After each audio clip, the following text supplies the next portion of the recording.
ku tetap percaya, walau ku tak melihat jalan di depanmu. Tak pernah ku ragu, ku tetap menyembah.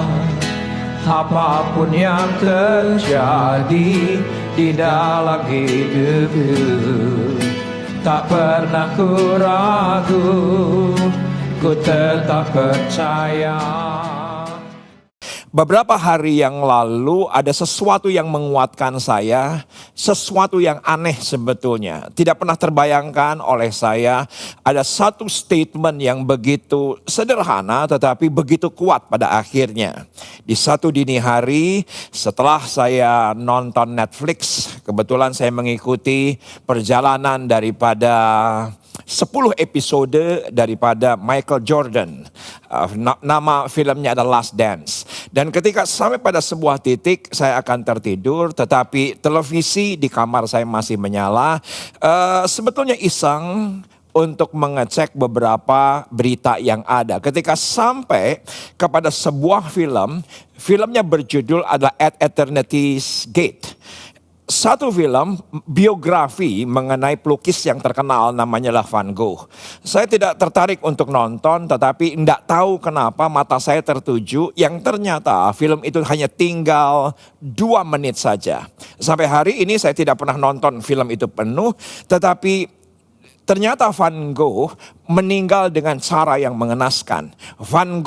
Vincent van Gogh itu meninggal dengan cara yang sangat mengenaskan. Kalau tidak salah dia jelas-jelas dibunuh. Tetapi sebelum dia dibunuh ada sesuatu yang menarik, statement yang keluar dari mulut Vincent van Gogh. Yaitu adalah ada kalanya penyakit itu memulihkan. Ada kalanya penyakit itu memulihkan. Dan saya tidak langsung tidur, saya langsung bergumul, apa iya ada penyakit yang memulihkan? Bukankah penyakit itu mematikan? Bukankah penyakit itu adalah awal daripada sebuah penderitaan?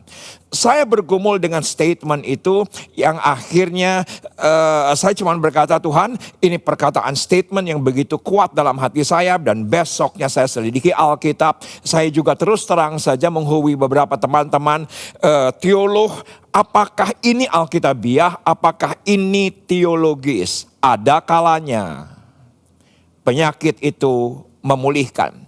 Yang sampai ketika menit demi menit, jam demi jam, hari demi hari, dan sampai detik ini, saya ingin bagikan kepada teman-teman muda di Arpis, ya benar.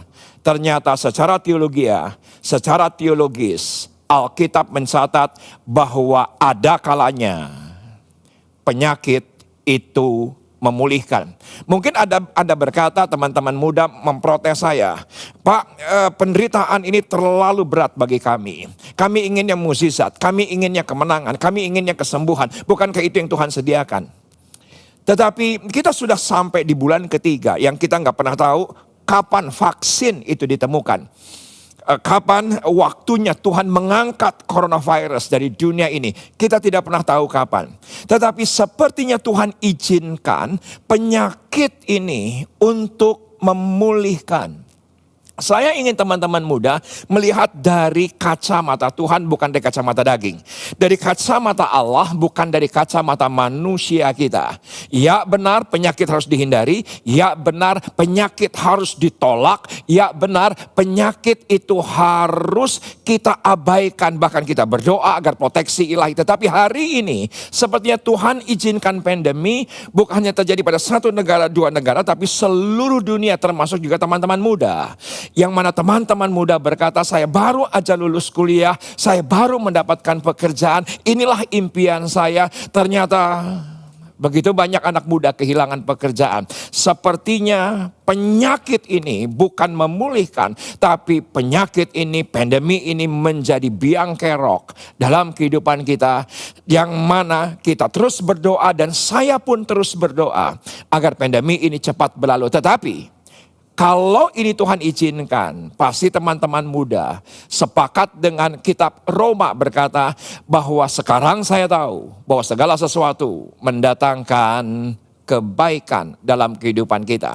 Nah, yang paling menarik yang saya ingin bagikan, share kita cuma 10 menit, yaitu ada satu ayat dari Yesaya pasal yang ke-28. Yesaya pasal yang ke-28 menurut konteks Alkitab LAI, perhatikan, menarik. Hizkia sakit. Jadi Hizkia bukan sembuh, Hizkia bukan terima mukjizat, Hizkia bukan menerima pemulihan, tetapi Hizkia sakit. Ya benar, dia disembuhkan. Tetapi yang menarik perhatian saya, apa yang dikatakan Yesaya mengenai Raja Hizkia.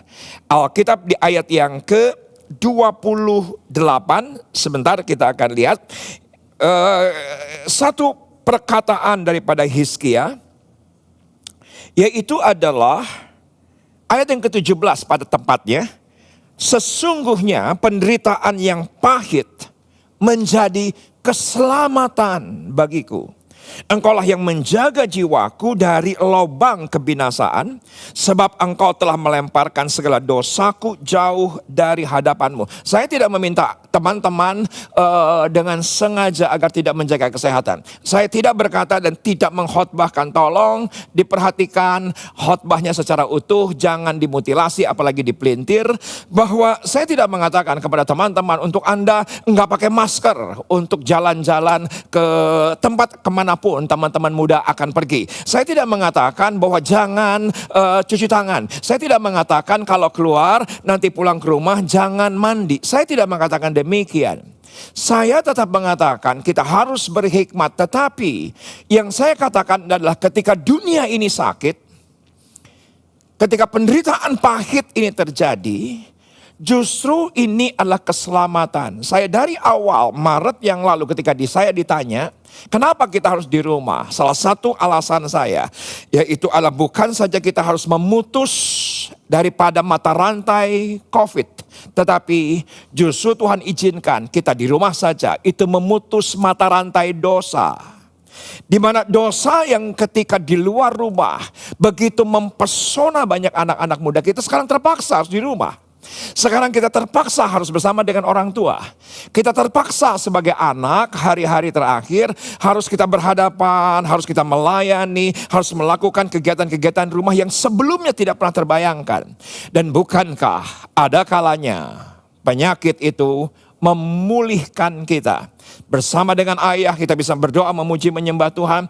Bersama dengan kakak sekarang kita bisa sharing firman Tuhan. Dan sebagaimana Hizkia berkata, Alkitab dengan jelas justru penderitaan pahit itu membuat aku dipulihkan. Bahkan alami keselamatan yang datang dari Tuhan. Jadi mari kita lihat teman-teman muda, yang saya tahu kalian begitu bersemangatnya, kalian punya energi yang sangat luar biasa, teman-teman punya kreativitas yang tidak pernah terbatas, kok sepertinya dihentikan oleh pandemi ini. Tapi yuk sama-sama kita melihat dari kacamata Tuhan, bahwa justru Tuhan ingin memulihkan teman-teman muda. Tuhan ingin memperbaharui teman-teman muda. Tuhan ingin membentuk teman-teman muda, karena Yesaya pernah berkata, umat yang kubentuk itu memasyurkan nama Tuhan. Dan biarlah teman-teman muda berkata di hari terakhir, bentuk aku seturut kehendakmu, bentuk aku seturut rencanamu, dan kita akan memasyurkan nama Tuhan. PSBB akan segera berakhir, ada relaksasi, ada kehidupan the new normal, dan saya begitu yakin kalau Anda hari ini masih terkurung di rumah, justru kita memperbaharui hidup kita dari hari ke hari untuk kita menjadi sama seperti Kristus. Bukankah ini adalah akhirnya akhir zaman? Jadi kita dipersiapkan untuk menjadi mempelai-mempelainya. Saudaraku, perjanjian baru berkata, Yesus bilang, untuk apa kita mendapatkan dunia ini kalau kita kehilangan keselamatan? Justru Hizkia berkata, oleh karena penderitaan yang pahit ini, aku selamat. Bahkan Yesaya pada bagian lain berkata, ketika kita dibentuk sebagai tanah liat di tangan penjunan, di mana pembentukan itu seringkali tidak enak. Yang namanya pembentukan itu seringkali daging kita memberontak.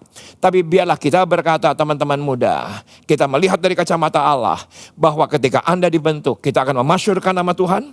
Ketika Anda dibentuk, kita akan memuliakan nama Tuhan lebih lagi dibandingkan sebelumnya. Relakan hatimu, karena kitab Wahyu berkata, aku ada di depan pintu hatimu. Barang siapa yang membukakan pintu, aku akan masuk. Dan perhatikan ayat di atasnya berkata bahwa barang siapa yang kutegur, dia adalah orang-orang yang dikasihi Tuhan. Alkitab berkata demikian. Kalau ini merupakan teguran, kita dengan cepat membuka hati. Yesus masuk dan makan bersama-sama dengan kita. Apa arti makan? Arti makan adalah fellowship. Arti makan adalah persekutuan. Arti makan itu adalah sesuatu yang intim terjadi dalam kehidupan kita. Ternyata Alkitab, biarlah ku tegur dan ku hajar, buka hatimu, dia masuk dan makan bersama-sama dengan engkau. Dan apa makanan Yesus? Makanan Yesus adalah melakukan kehendak Bapa, dan kehendaknya sempurna terjadi dalam kehidupan kita. Makanan Yesus, ya betul, ini bukan ayat hurufiah, tapi ini ayat simbolis. Bukan makanan yang seperti kita kenal, makanan yang seperti kita tahu yang namanya makanan, tetapi makanannya, Yohanes berkata, melakukan kehendak Allah, melakukan kehendak Bapa, itu adalah makanan Yesus. Saya begitu yakin, ya benar apa yang dikatakan oleh pelukis terkenal ini. Ada kalanya penderitaan, ada kalanya penyakit justru memulihkan. Amin. Izinkan saya berdoa untuk teman-teman muda. Dan sekiranya teman-teman muda bisa bangkit berdiri di tempat teman-teman muda saat ini berada di rumah. Pejamkan mata. Dan ketika teman-teman muda berkata, sedang memejamkan mata dan bilang, ya Tuhan, itu aku. Biarlah aku Kau bentuk semakin indah sebagai bejana, sebagai tanah liat. Teman-teman muda yang berkata demikian bersama dengan saya, angkat tangan kanan tinggi. Mungkin ada teman-teman muda yang berkata bahwa ampuni aku Tuhan, aku bersungut-sungut, aku marah dengan keadaan, aku kehilangan semangat, aku terus ketakutan. Dan bila itu teman-teman muda adanya di Arpis, angkat tangan kanan tinggi-tinggi, saya akan berdoa untuk teman-teman. Dan di dalam nama Yesus, engkau lihat tangan-tangan yang terangkat, berikan kekuatan dari sorgawi agar semua kami dapat melewati pandemi ini, penyakit ini yang kami tahu. Seperti yang Tuhan inginkan, kami akan pulih, kami akan berkemenangan, kami akan memuliakan nama Tuhan. Berkat-Mu atas semua di Arpis, dalam nama Yesus. Amin.